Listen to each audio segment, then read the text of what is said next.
All right, well, back at it again. What is it, Thursday today, I believe? Thursday the 20-something. Where are we here? The power's out. The power is out. It's Thursday, October 23rd. Holy shit.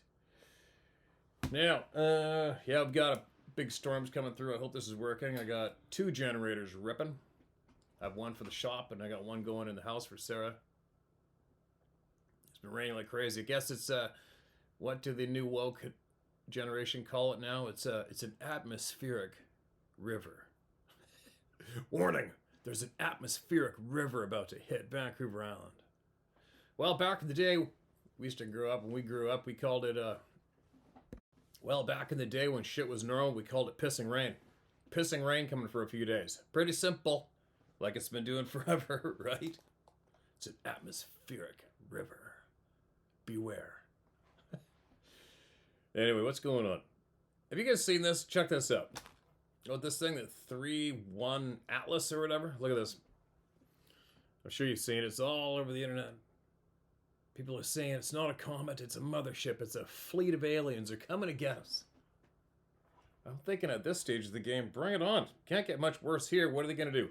Start killing us all? well, our own people started that a few years ago. So, I don't know. What do you guys think? Is that a bunch of aliens coming to get us?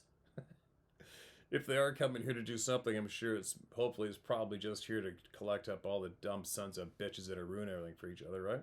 I'm guessing. The fake alien invasion is perfect timing for what they planted the seed a handful of years ago, right? They're starting to pick it up. Now, I hope this is all working. I guess I should probably check. Hold on a second. Now, I believe it's working. Everything's working. Now I'm just going to get going, and I'm going to run out of gas in my generator, right? Anyway, I'm still in the mend. I didn't get too much sleep last night. I don't know why. Why is it, when you get a cold or the flu or whatever the hell it is I just had, we all get, and then you go through that congestion part, and then you finally start to feel better, and you're good all day long, and then you go to bed. And once you get to bed, then you start hacking your freaking guts out, coughing up the garbage. Why does it do it at nighttime? I don't get it. It suckers you all day long thinking, oh man, I finally beat this bug right on. Then you go to bed and you start coughing. Then you start feeling like a dick because you're waking up your lady. I went and sat in the backyard in the hot tub in the dark with the steam, hoping to jerk some of it loose and cough out there. And I scanned my backyard with a handheld thermal every once in a while to see what's going on. The same 5 or 6 deer were laying out in the rain. And I see mice in the trees. I don't know why they're in the trees. And then I saw a warm spot on a tree. Go figure. What the hell is that? Maybe I'll look again tonight. Shows up again, I'll go investigate. But that was kind of odd. A warm spot about 30 feet up a maple tree. Weird. Unless something's in it, but it's a live tree. There's no hole in it. Anyway, let's hear from the people, shall we? This email is titled Roundtable, answered a lot of what the F moments. All right. Hi, Steve from Maryland, Eastern Shore. I've been watching your channel for a couple years now. I like the no BS approach you take. Listening to the emails you read, I sometimes have one of those moments when you have 100% of my attention because what you're reading is exactly what I've experienced. You're not the only one, my man. For example, scouting for deer and all of a sudden getting that feeling of being watched, until it grows into a very uncomfortable feeling of fear.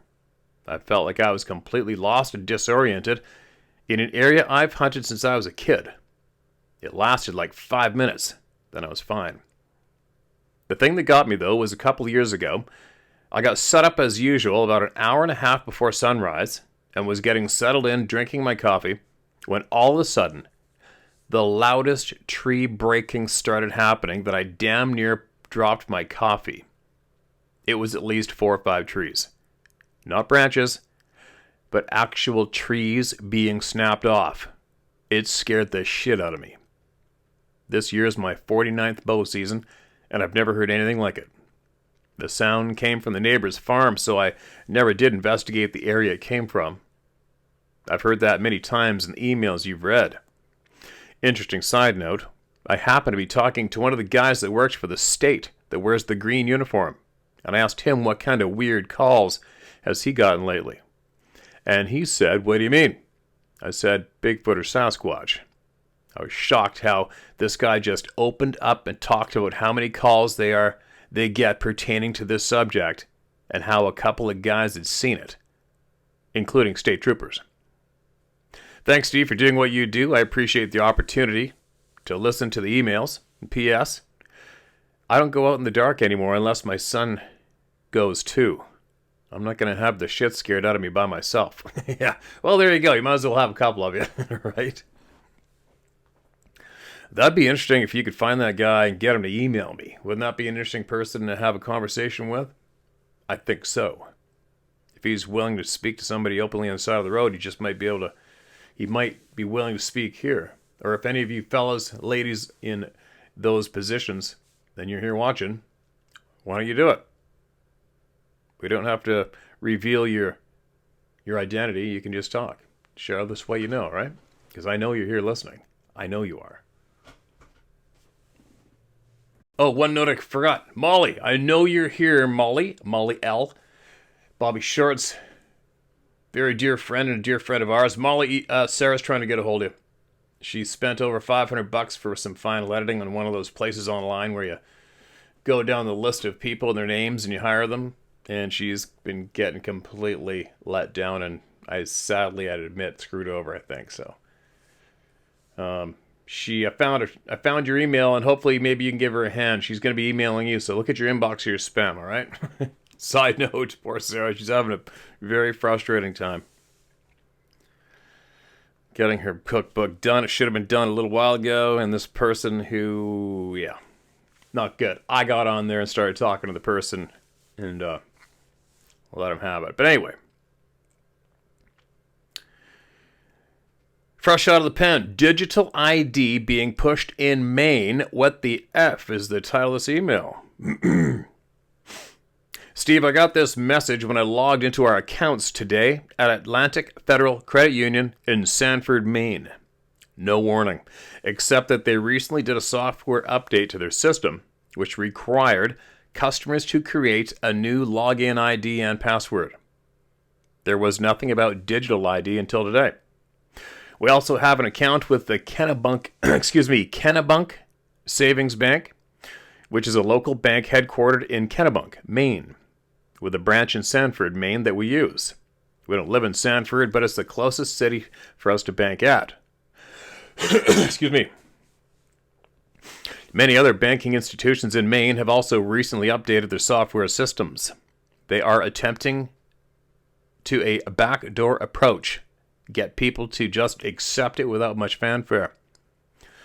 I've talked with close friends whom we thought were against the system who are now saying there's nothing we can do. Just got to accept it. What?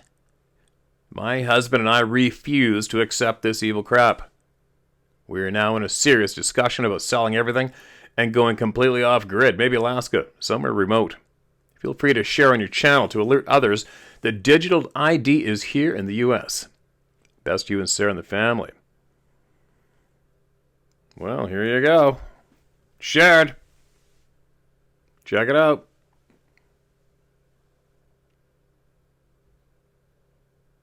Got it? You guys, you got that? Yeah, it's alarming, but I don't know. Right now there's enough evidence around the planet to prove to us that it's easily proven. It doesn't matter which way you vote, what country you're in. It's all going the same direction, ran by the same dark players. That's a fact. Don't shoot the messenger. It's easy to see. I believe there might be maybe one or two politicians in the world who are trying to buck against the system, the new implemented system. I don't know. But I know one thing. Weren't we living and helping each other and making a living and feeding the kids and raising families quite smoothly a couple 100 years ago? 100 years ago? 50 years ago? 20 years ago? But then all of a sudden today, we need digital ID and guns confiscated. What's changed?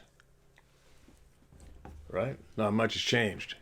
I know it's changing. Most of us know it's changing, but I think the only way now, today, sadly, is it's just gonna have to run its course. It's like a cold, it's like a virus, like a flu. It's just got to run its course. I think the various countries on the planet today are just going to have to fail. Unfortunately, it's going to get ugly. I think the only thing we can actually do today is form our own community meetings and have them, speak to each other, make plans to take care of each other, and expand those meetings and make them larger and larger and larger, and push these evil sons of bitches to the side if possible. But we can see globally, anywhere you look, what happens when somebody starts getting a little more too persuasive towards the wrong direction. They kill them. They kill them. But if you got to ask me, if anybody wants my opinion, as far as I'm concerned, what I've been studying and watching, the only way now is to fight physically. That's it. Sorry, don't shoot the messenger. I'm not a radical. It's truth. It's truth. The only way to get things better for your future and your children's future, I'd say today, is to fight physically. Said it. At the end of my channel, maybe. Oh well. Somebody's got to say it. Somebody's got to say it.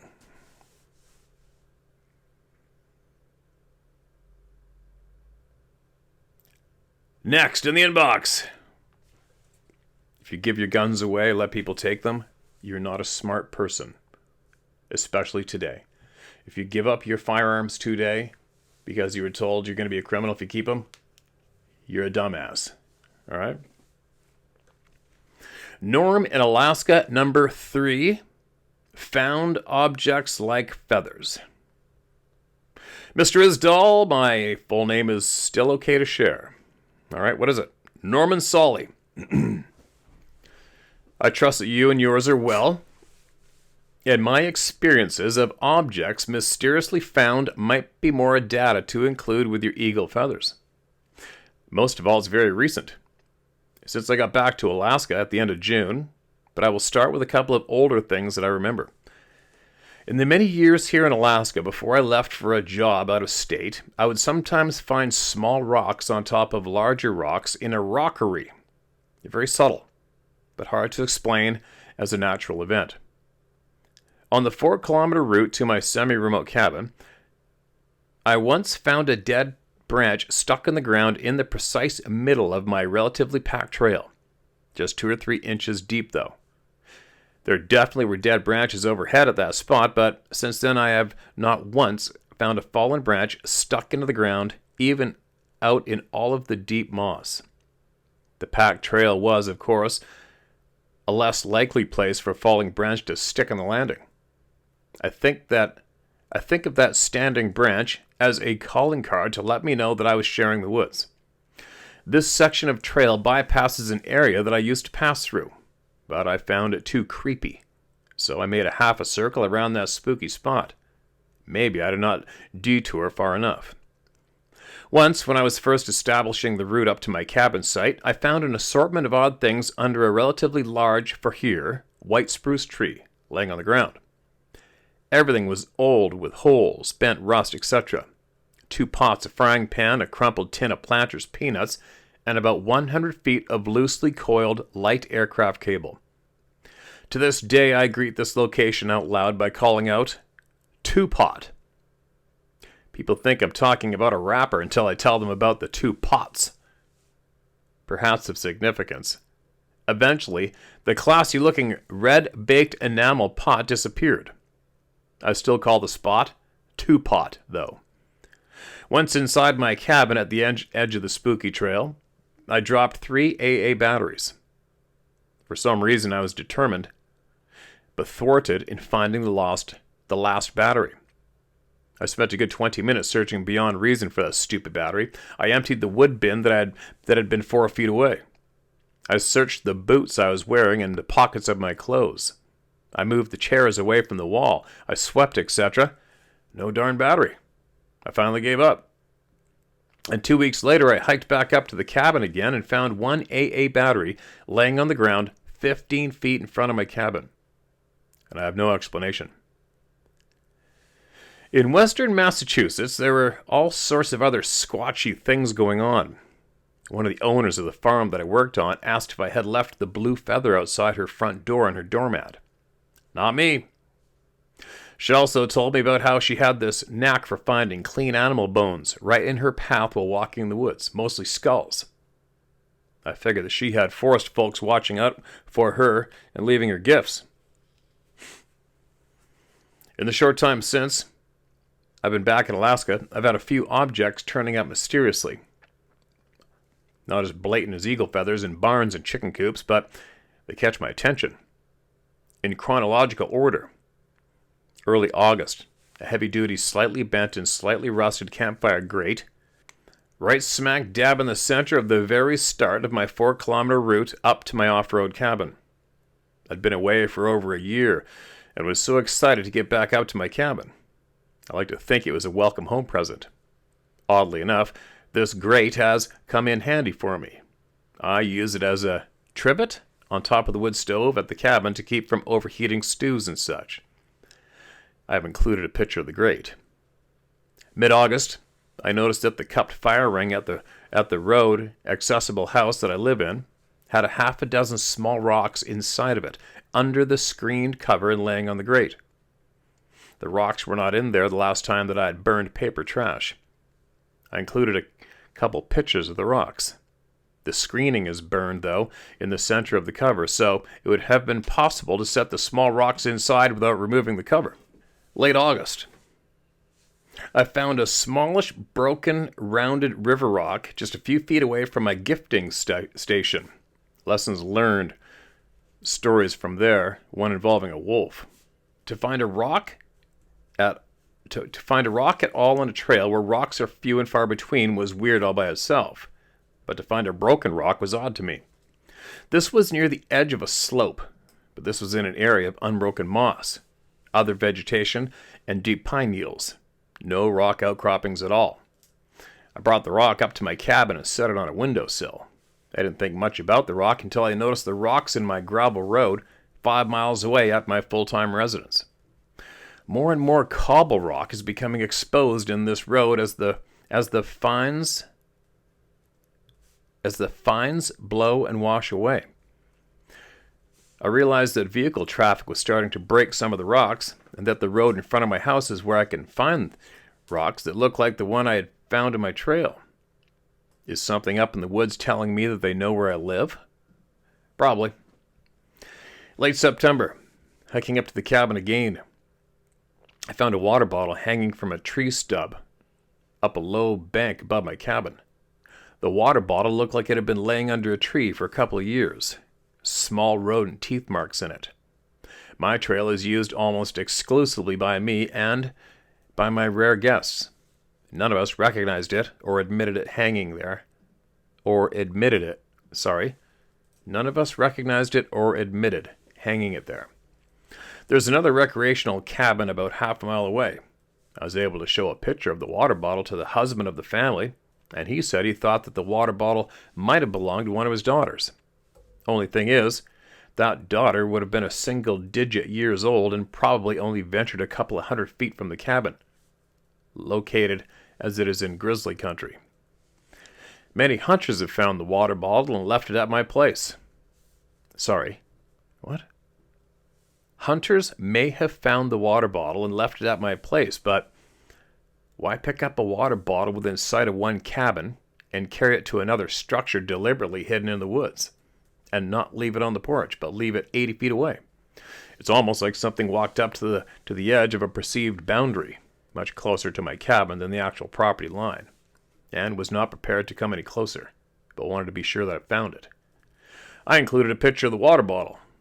I like to think that a young Sasquatch has its own 2-pot hoard tree and amuses itself and me by leaving occasional gifts. I try to repay the favors. The reappearing battery was a bit more sophisticated of a stunt. Thanks for all you do, Norman Solly. And there you go. Got the pictures, Norman. I'll load them up. Yeah. I don't know what to say, Norm.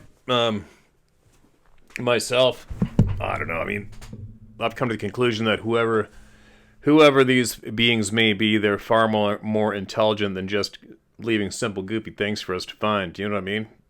That's just my point of view. my attitude is, all right, I got you. You could leave 10 eagles in my barn. You're still going to get the same reaction out of me. It's like, okay, what do you need? What do you need from me? Spit it out. And believe me, I've said out loud a few times, even last night, all right, you want to talk? I'm right here. Nothing's happening. Okay, fine. Nothing's happening. I got nothing to... I'm not really give you too much attention unless you really push it. You know what I mean? It just starts getting killed around here or something, or the house getting crazily attacked. Then I'm going to start... Obviously, I'm going to react in an appropriate way, but if you're just going to leave goofy, harmless shit around the place, I don't really give a flying shit myself. Because I'm not instigating it. I'm not asking for that. I don't have time for that. A lot of people do, and I appreciate that. And I will go spend time with people that do have that ongoing in their back 40 and take up the invitations with enthusiasm. But myself here right now with what I've got going on my plate, all right, I already know something's going on around here. You want my attention, you're going to have to ramp it up because we both know that we're more intelligent than that. You know what I mean? I'm rambling. Back to the emails. I'm rambling. Who's next? No, I appreciate that, man. I think it might come to the point if they have your interest. If you're interested, just go sit up there all night long and have a conversation. Let's get it over with. You know? Maybe. Or not. Hey, Steve, I've had a story I've wanted to share for a long time. I will turn 50 this year on December 8th. But this happened to me when I was 29 years old. All my life I've been an avid camper and outdoorsman. 20 years ago, I wasn't scared of a thing on the face of this earth. And even the experience, and I'm about to share with you, did not scare me. It mostly just made me curious. I had a 14-foot John boat, and I was doing some exploring in the Little Yadkin River in North Carolina. I got way down river, and I ran across these 3 ledges. There was a rock that I could pull my boat up on and get out on the second ledge. I tied my boat off and climbed up the 3rd leg, and it was an absolute camper's paradise. There was a small crabapple tree in the center of this great big clearing, and it was very nice and flat, and about 50 yards from where my boat was. That was it for me. I knew I had to backpack down there and camp out. I scouted the land out several times, so I knew that when I went backpacking, I could find my way out 2 or 3 different ways. I camped in that area several times and never had an incident, except for one night.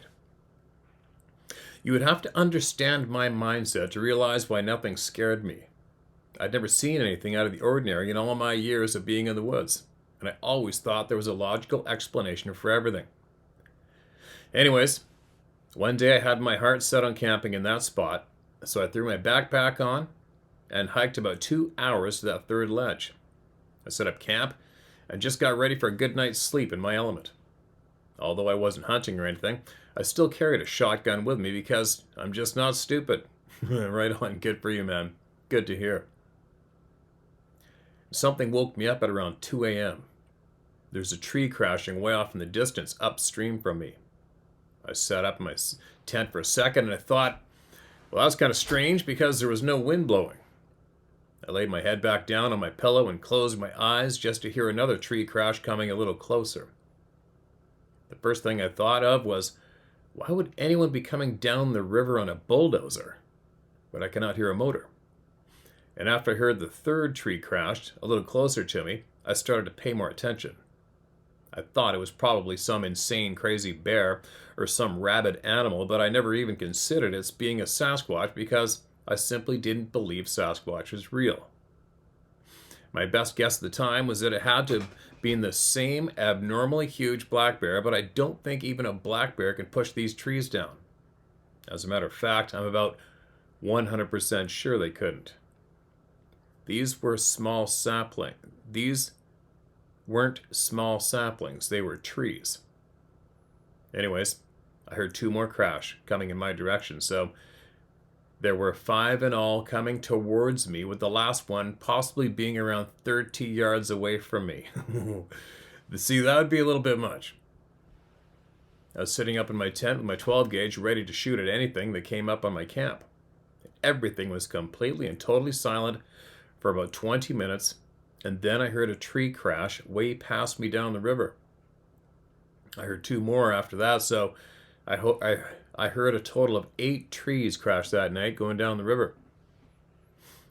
I asked a few of my big-time hunting friends if they ever had heard anything like that, and they told me I was out of my mind. I knew about every creek and tributary that ran into that river, and I have a friend whose family owned a whole lot of that land way, way, way upstream from where I was at. 10 to 15 miles maybe. I was riding with my friend one day, and we were way back in the country in a swampy area. He said something about is being Bigfoot territory. I told him what I had heard down on the river that night, and his eyes got huge, and all the color left from his face. I asked him what the hell was wrong, and he said, "I'm dead serious about what I'm about to tell you. There really is a Sasquatch down here, and I've seen it personally." And he happened to have seen it with several of his nephews who also saw it. He asked me if I had any plans for the day, and I said no. Why? He said he wanted to go to his nephew's house and they could tell me the story. So off we headed to his nephew's, and to say that they were some hardcore drinkers is an understatement. They were drunk. They also had guns everywhere. I stood outside while one of his nephews asked me if I wanted a beer, to which I replied, "Hell yeah." And I drank a few before my friend John brought up them seeing the Sasquatch. The second he said it, his nephew started busting out laughing. I asked him why he wanted one of them to tell the story instead of him just telling me. I soon found out the reason why. They were all together when they saw this Sasquatch, or Bigfoot, or whatever you want to call it. They call it a rafe. R-A-F-E. But I just don't know. My friend's nephew said that when they saw it, they turned around and looked at their Uncle John, and he had tears pouring down his face. And they were shaking like a leaf. His nephews turned around to get the hell out of there, and John was just frozen with fear. They said it ran off into the woods and made a real loud screaming noise, and they finally got John to come with them. Since this time, I've had several different people tell me they believe there is a pod or a family of Sasquatch in that area, and that they possibly migrate up and down the river at different times of the year. And I believe that's what I experienced. That's what I experienced in my tent while I was camping out alone that night. I don't know why I never got struck with fear. I was pretty much just ready to throw down with anything that I could hear coming at me, but I didn't hear a single noise other than the trees. Whatever it was had to know that I was there, and why it left me alone and didn't start ripping trees down again until it was way far away from me is a mystery to me. Either way, I do believe it was a Sasquatch. I also believe that damn dogman is real, and if I see one of those sons of bitches, it's either going to catch a slug from a 12 gauge or a 4.54 Castle right in the dick.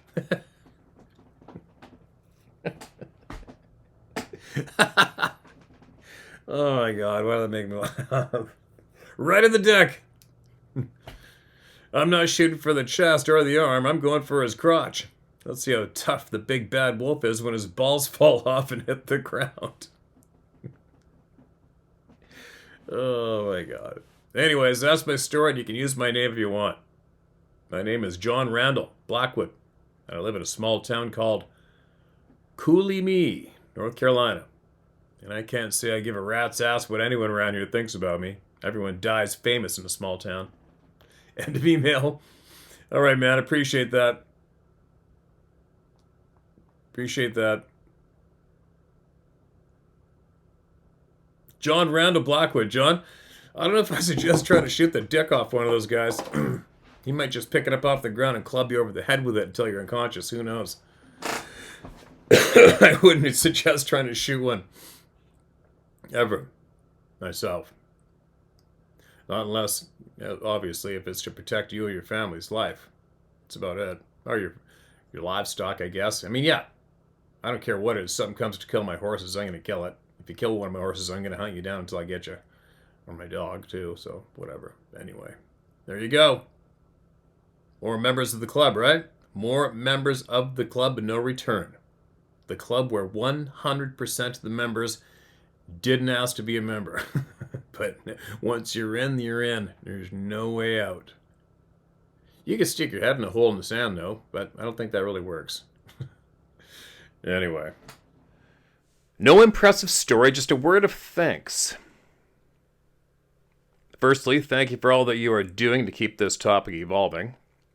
I'm 32, and my father has been a hardcore Bigfoot enthusiast my entire life. What 10-year-old girl knows about Grover Krantz, John Green, and Renee DeHinden? That was me. I have specific memories of people making fun of my dad, kids in my classes, their parents, and just about everyone. And it pissed me off all the time, even in the 4th grade. I didn't have my own experience until moving to Washington State at 26. So thank you for being the voice for this topic and flipping the bird to all the a-holes that tried to make my dad look like an idiot. I've never seen a Bigfoot with my own eyes yet, but I'm certain that I heard one. I have worked in the horse industry my entire life and worked as a vet tech in equine medicine for almost a decade. I spent a fair amount of time in the woods, and I'm very familiar with large animals in general. I was living in Eatonville, Washington in October 2013, and I came home one night, went to stick my key in the lock of my front door, and I heard the most unsettling scream from the mountain behind me. It was so loud and sounded so ridiculously gorilla-like. The way that they hoot, hoot, hoot, hoot, and it gets faster the longer they hoot. This was unique because it was more screaming than any ape I've ever seen on Nat Geo. And it came from something with a massive chest. I cannot stress that enough. It had to be absolutely massive. I stopped and turned to listen, and then it screamed again in the same fashion. Then all the dogs in town began to howl. I also heard distinct howls when I lived in Maple Valley, and my father did when he was visiting once. They did not come from our resident coyotes either. We also had a lot of UFO activity at that house, but that's another story. These are things that I tend to keep to myself, simply because I usually just get an odd stare after sharing them, lol. Well, you can't get a stare back with an email. Just kidding. The main reason that I wanted to reach out is because of your stories that have shined light on the metaphysical component. I'd never heard a Bigfoot story shared that contained odd visualizations and telepathy as you have shared. However, back in April of this year, I was told that I would make a good animal communicator. I, being in the fact-based world of medicine, had a lot of difficulty wrapping my mind around it. Nonetheless, I attempted it for the first time with horses on an opposite coast, and it was successful. What? No way. That's crazy. That's very, very interesting to me. The horses relayed to me the colors of things in their surroundings when I asked. What?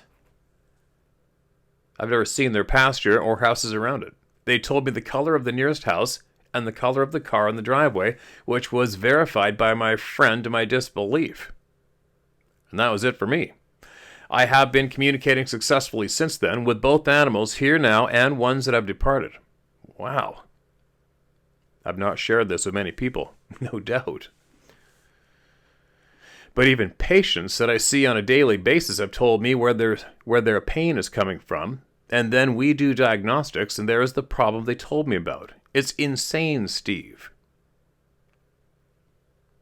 Knowing what I know now, those Bigfoot experiences with telepathy, etc., are absolutely credible in my opinion.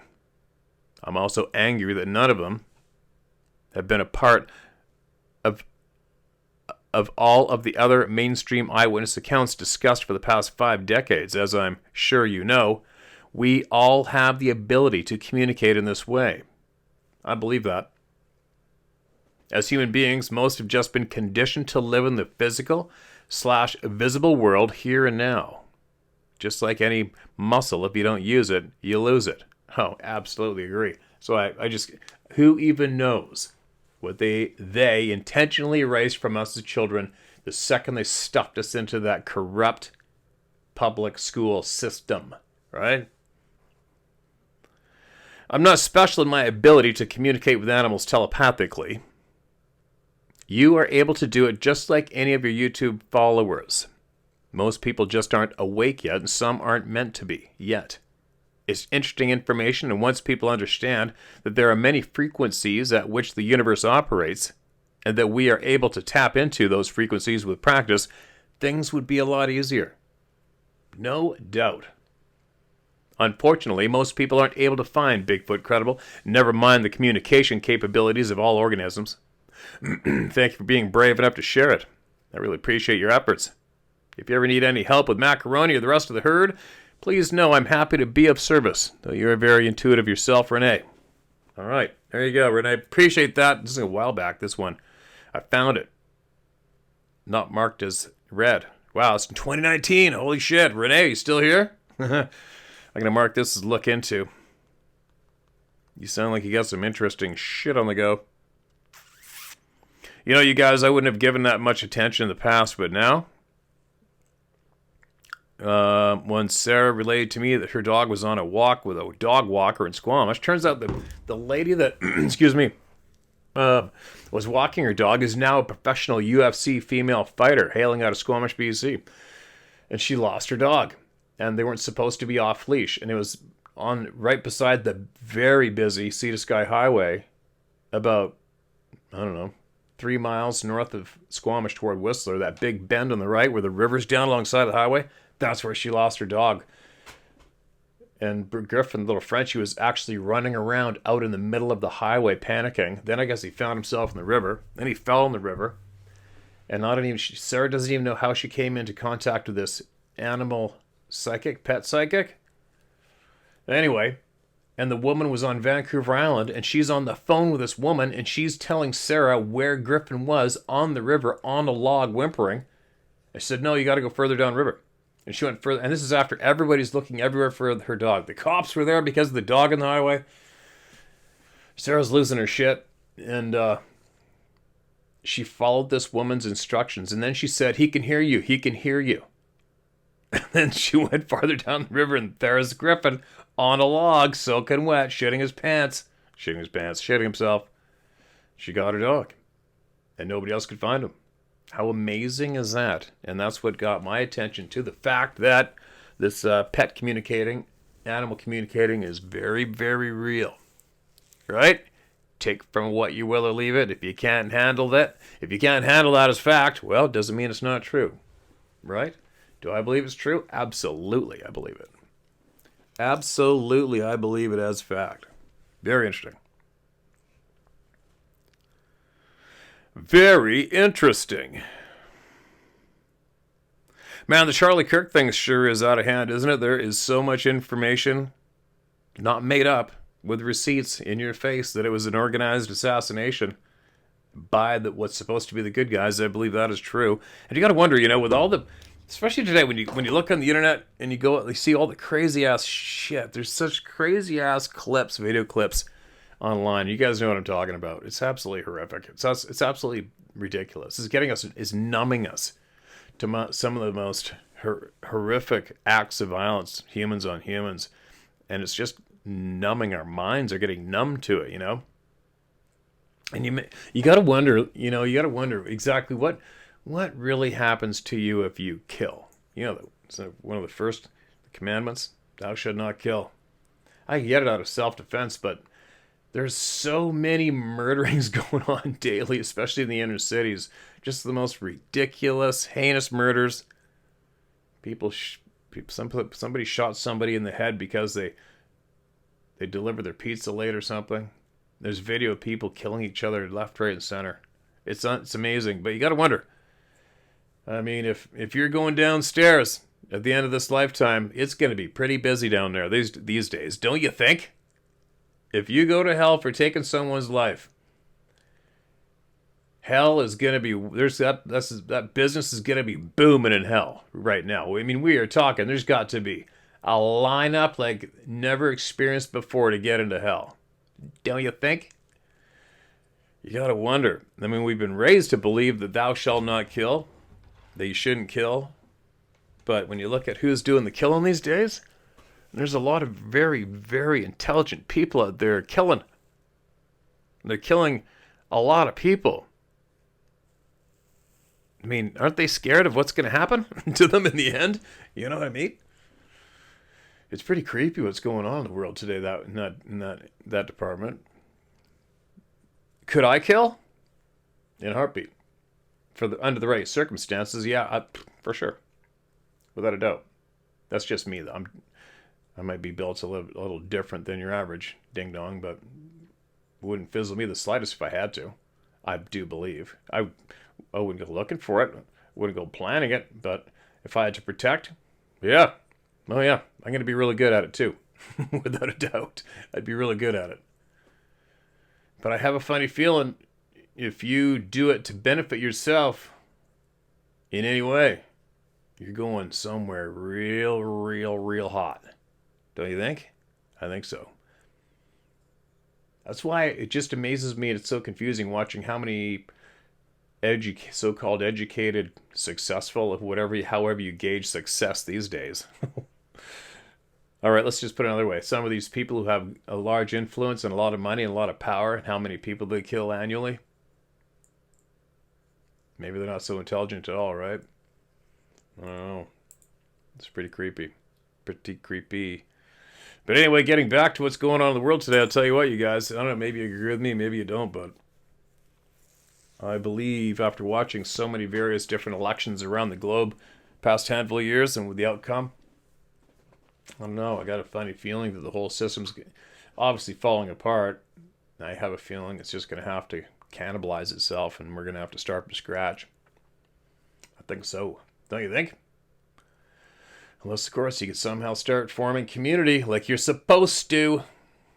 Get everybody in community meetings, take care of each other, and oust the bad people and oust the bad decisions and just turn your back on the bad people. At all costs. Don't be scared. You know, like that person that wrote in about the digital ID. There's nothing we can do. Oh my God. Do they love it when they hear those words come out of you? There's nothing we can do about it. I don't know. I'm going to have to disagree with that one. If everybody just stops, you just got to stop. You just got to stop. Stop and or fight back. Somebody's got to say it, right? Somebody's got to say it. You're going to have to fight back. One day, somebody's going to have to fight back. Who's it going to be? You know, who's it going to be? Okay, I'm rambling, babbling. I'm going to get going. I've really got to get in the woods badly. Holy shit, I got to get in the woods. The atmospheric river is falling from the sky. Oh my God. And I'm not in my favorite hunting area. I could go hunting around here, but... And the roads still go. What's the date today? Hold on a minute. What's the date? What was it again? I already said it, didn't I? It's 23rd. That means tomorrow the road is open up where I can go do some hikes to get my other trail cameras. Outstanding. I'm going back in the woods.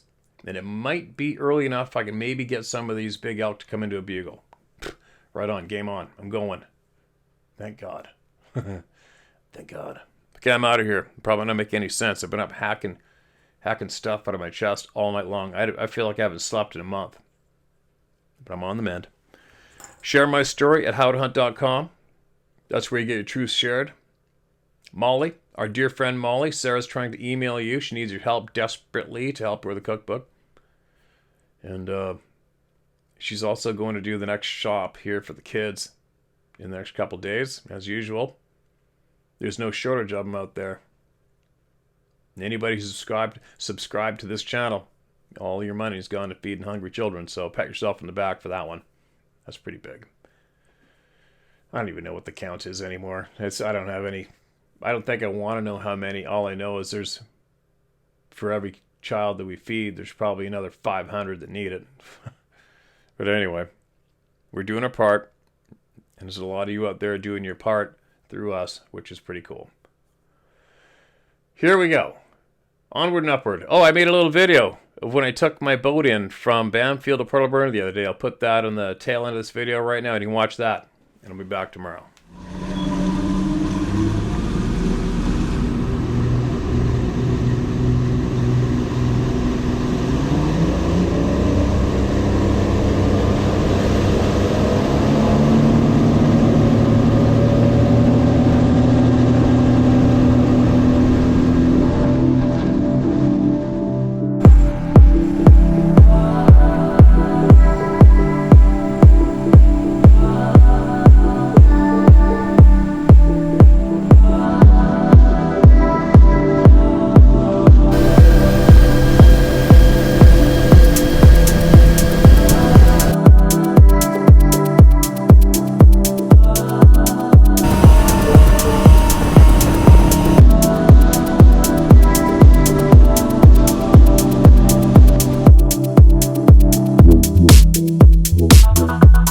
Yeah.